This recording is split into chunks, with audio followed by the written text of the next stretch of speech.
Yeah, I'm very terrible at communication. Like, I can't talk with people. You know what I'm saying? Just the slightest thing. You feel me? Yeah.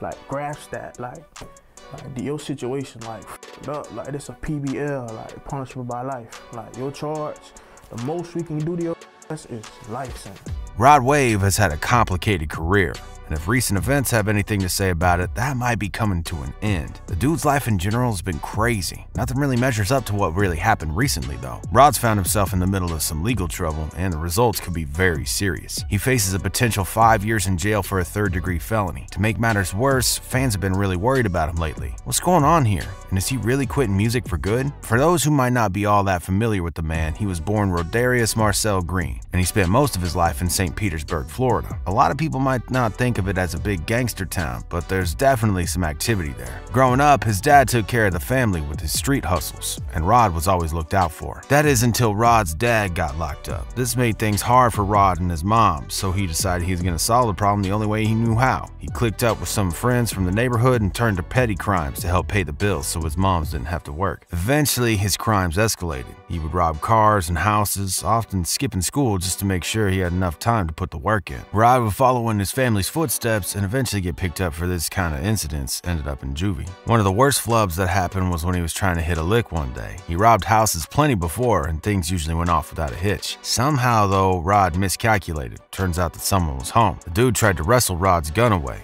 and eventually the police were called. Rod also ended up catching another small charge for bringing a weapon to school way back in the day. For a while, Rod tried to play the whole thing for clout, but some sleuths on the internet figured out that the dude actually just had an airsoft in his backpack. He didn't have to pay bail or anything and ended up being released pretty much immediately. Rod's dad was actually only in prison for about 6 years, and when he finally was released, he was a little disappointed to see what his son was up to. After living a life on the streets and ended up in the joint, it was clear that he wanted anything better for him than the life he lived. As a result, his dad bought a microphone for Rod to try to steer him towards getting into music instead. Eventually, Rod's brother was able to get him a laptop, and it wasn't long before he was starting to make music of his own. It wasn't long before Rod started picking up steam in the local music scene, and eventually his music would propel him to stardom. Rod didn't ever have any major expectations, and he definitely didn't expect to blow up the way he did. But people noticed him quickly. A mixture of rap and R&B vocals really set him aside from his peers, and even now, people have pointed out that he's been a really big driving force behind a movement known as soul trap. First major label he managed to catch the attention of was Alamo, and the rest is history. He moved his way up, released a number of charting studio albums, and became respected in the scene. Problem is, Rod had some serious demons, and a lot of those demons have been very public. While it might not have been the intention, there's a lot of reference to mental health issues in Rod's music. He has a mixtape called PTSD, and he seems to struggle with some problems outside of that. He's announced that he's going to retire multiple times, although he hasn't actually followed through yet. He also frequently raps about how music is too much, and people don't appreciate him. Maybe he's just rapping like everyone else does, or maybe he's actually hurting. Fans were really worried towards the end of 2021 when Rod released a track called Nirvana. At first, the title of the song seems innocent enough, but when you actually dig into the lyrics, it seems to be a reference to the band. The vocalist of Nirvana, Kurt Cobain, ended up taking his own life. Kurt struggled a lot with his own relationship to fame and pretty much everything else, which Rod seemed to hint that he can relate to. While the lyrics could, of course, just be fictional, usually people don't write stuff like this unless they're struggling. It could have been for a cry for help. I mean, let's take a look at some of the bars on this thing. If you're hearing this, it's too late. I've been writing this since Tuesday, today Friday. That means tomorrow's doomsday. Tried to fight the pain, but it ate me alive. Sad to say I lost the battle against my mind. You should be happy for me, homie. No more suffering. We all got a day. I guess we'll see each other then. I hope that heaven's real and one day we can reunite. And don't be crying for me. I lived a wonderful life. The song also goes on to talk about how Rod's ready to end it all, even going as far as to describe a few attempts he might have possibly made on his own life. He also deleted all of his social media accounts after he released the track,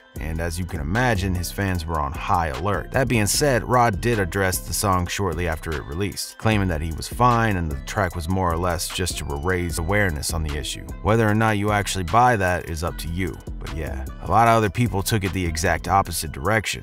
Instead of coming out in support of Rod Wave, they decided that the whole thing was actually just a ploy for attention. In the same song, he says that he'd be on tour, he met with fans, he didn't need any more attention. So maybe the thing is that he was actually being sincere and his relationship to fame was really getting to him. It's really anyone's guess though. Looking back on the track and people's reaction to it, regardless of the intention behind the track, it's clear that it spoke to a lot of people. One fan said, "This man took his pain and turned that shit into art. Can't tell you how many times I've been going through it and his music helped me pull myself out. I pray he makes through whatever he's going through. Your fans love you, bro." Another fan said, "His music definitely helped me get through depression." It's like you be wanting to tell people, but the words get stuck when you're face to face with people, so sometimes writing it out makes it easier to tell people. I hope he's okay and whatever is heavy on his heart releases. Rod's also had legitimate brushes with death though. Back in 2020, he was in a near deadly car accident that definitely could have taken his life. He bought a new car and he hit a barrier. The car looked like it was absolutely destroyed, and honestly, Rod was lucky to have made it out of the whole thing with his life. In January of this year, yet again, Rod decided that he might retire. He released a track called Cold December, and the lyrics really paint a man having a tough time. Most of the track told a lost love, but some of the lyrics once again point to the hard time he was coping with fame. It's safe to say I've been this way since I was 18. The same night I fall in love, I feel it fading. Who can you love? Who can you trust now that you're a mainstream? Don't want no love, don't got no trust, I feel me changing. Maybe that's why he finally spoke out. He said, "I was in a $15 million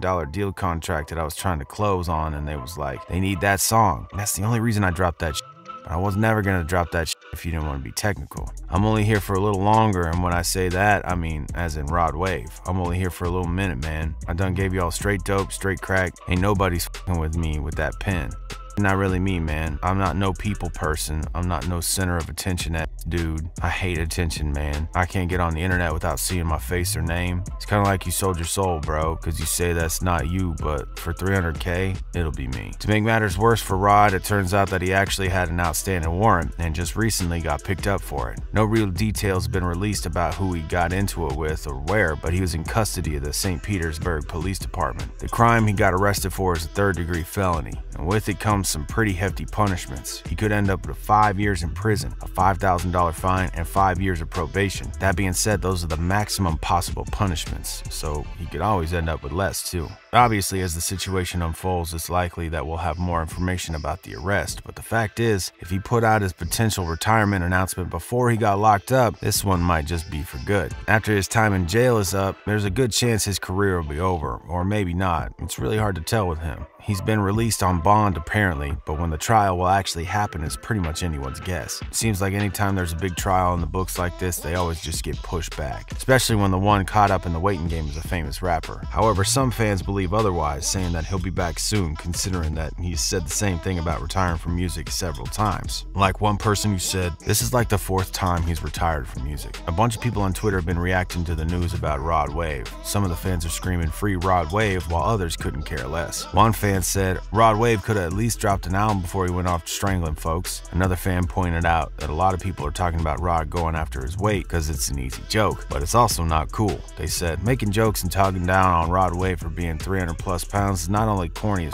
fuck, but extremely fatphobic as well. Y'all will truly never learn to stop commenting on people's weight." What do y'all think about all this though? Is Rod actually done for good, or is he just doing the whole retirement spiel again for clout? Is the dude going to get off this charge? Let us know what you think down below in the comments, and of course, don't forget to keep it RIZZLE. Oh, and be sure to check out this video next if you like what you heard in this story.